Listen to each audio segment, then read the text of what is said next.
Is Ben Johnson slated to be the best first-year coach in 2025? That's where we kick off Chicago Bears now. My name is Harrison Graham. Coming up in 4 minutes, we'll take your questions. Hashtag Bears Super Chat. Be sure to launch those in. But ESPN Seth Walder wrote a piece about every team's best, worst move, and he is very high on Ben Johnson in Chicago this year. Here's what he had to say about the new Bears head man. He said, the Bears' biggest offseason biggest offseason move, I guess, was luring Johnson out of Detroit to become Chicago's new head coach. Predicting the efficacy of a first-time head coach is very hard, and maybe I'm making the same old mistake, but I think Johnson is about to be the best first-time head coaching candidate you can imagine. He has multiple years of getting the most out of his players and should provide the Bears with an offensive schematic advantage for years if he works out. There are no guarantees, but there's a huge chance Chicago upgraded its coach. Yeah, and look, I think Ben Johnson brings a lot to the table just from an offensive standpoint and from certain intangibles. He's a proven play caller for 3 years now. Everybody's like, well, Detroit's loaded. Yeah, they are.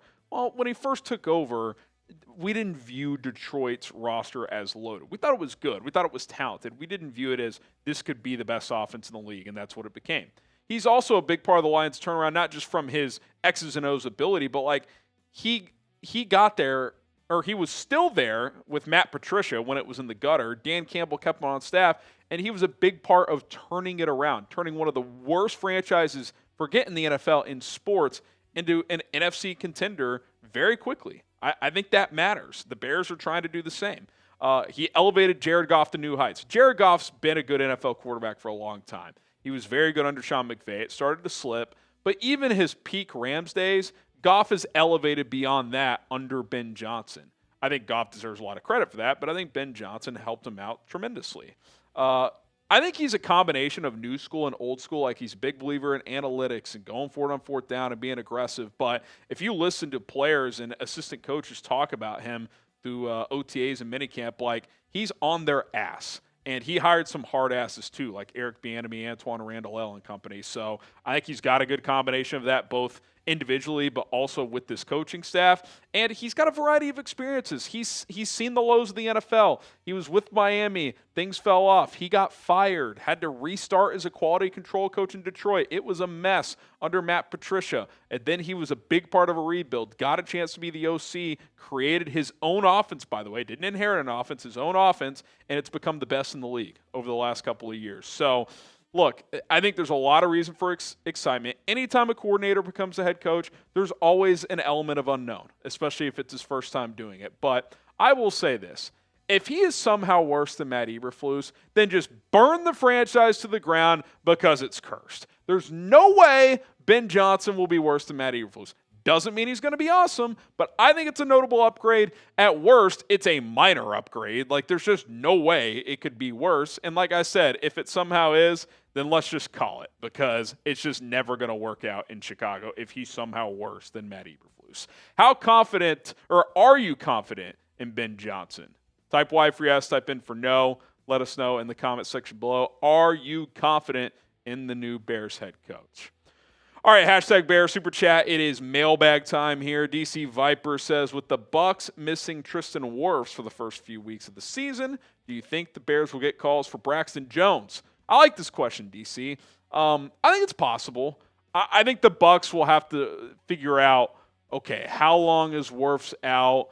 Do we want to get a high-level starter, or do we want to get like a serviceable guy? Are we trading for a guy who could be here beyond this year? Once Wirfs is back, does that player become a backup, or does he find a spot elsewhere on the offensive line? If Braxton Jones gets beat out, there is a world where he could get traded because he's in the final year of his contract. Now, what would Tampa pay in draft comp for a guy who may only start for 3 or 4 weeks until Wirfs is back? I don't know, but what if it's more like 4 to 8 weeks, and it's like, well, we might miss 40% of the season without our all-pro left tackle. Braxton Jones can do the job pretty well. So I think the Bears would entertain it if they felt good about Ozzie Trapillo and or Karan Amagaji, but I think it would have to be at least for a 5th-round pick. Like, if it's a 6th or a 7th, I'd rather just keep Braxton Jones and keep him as a high-level backup. Caden Goodvaldson, if you could only have 3 of our draft picks be hits, which ones would you pick? Well, you always want your first rounders to hit. So I think Colston Loveland. I mean, define hits. Like if Kyle Monungai hits, he's a 7th rounder. Like if he's just an average rotation running back, that's a hit. But if you're asking me like, could he have a big impact? Like maybe I would say him. It's a tough question. I mean, you want your higher picks to hit, obviously. It's like you would say Luther Burdt.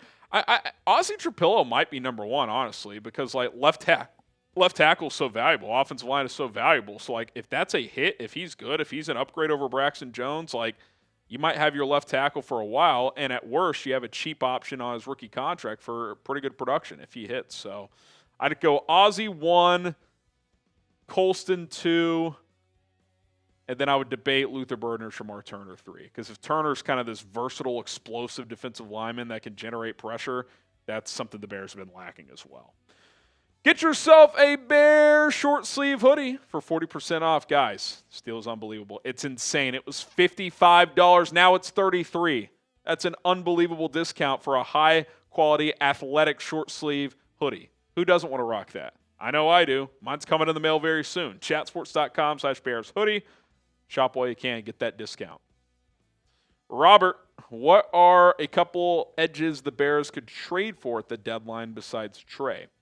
Yeah, if you're looking ahead, Cullen mentioned a name that was pretty interesting to me when he did his bold predictions, like a Bradley Chubb type. You got to think of like potential good players on teams that could falter. So like if Miami isn't that good this year, would they flip Bradley Chubb at the deadline? He missed all of last season, had 11 sacks the year before. That could be an interesting guy where you'd trade a middle round pick for perhaps. Off the top of my head, I'm trying to think bad players or good players, potentially bad teams. Who's the guy I mentioned on 4 verts as a pass rusher? I'm drawing a blank now, but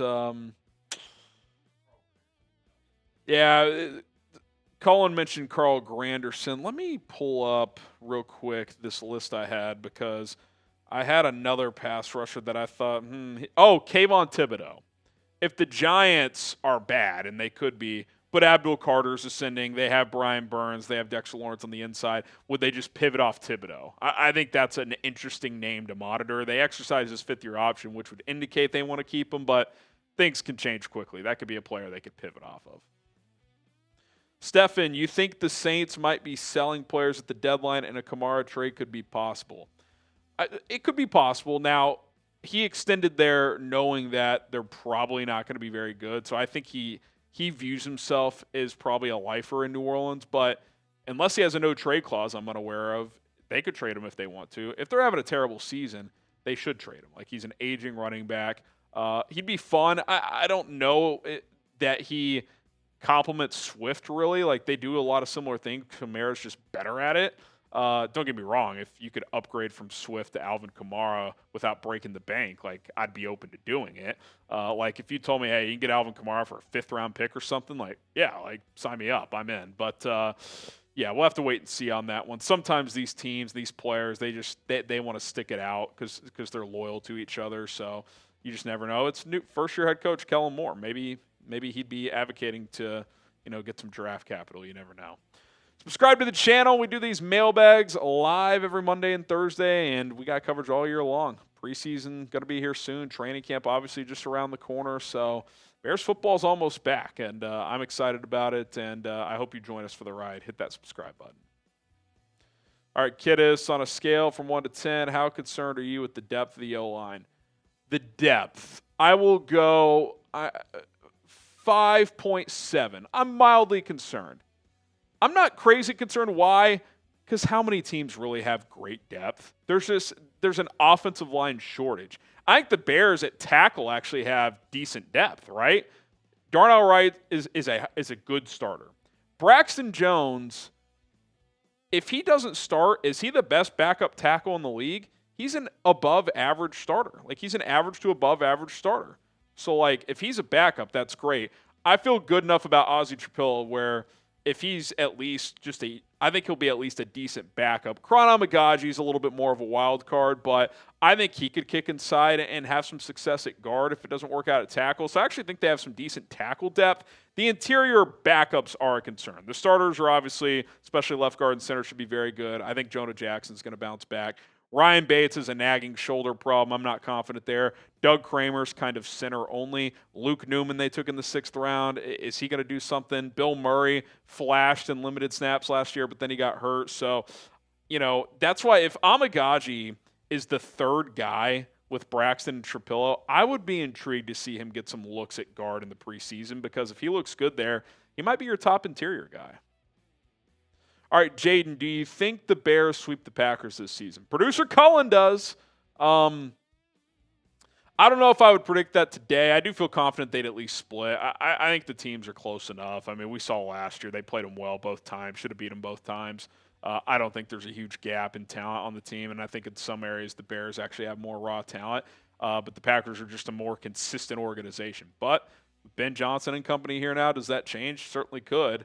I'm in the camp of let's at least split every year, but it'd be nice to start sweeping these boys because that's what they've been doing to us.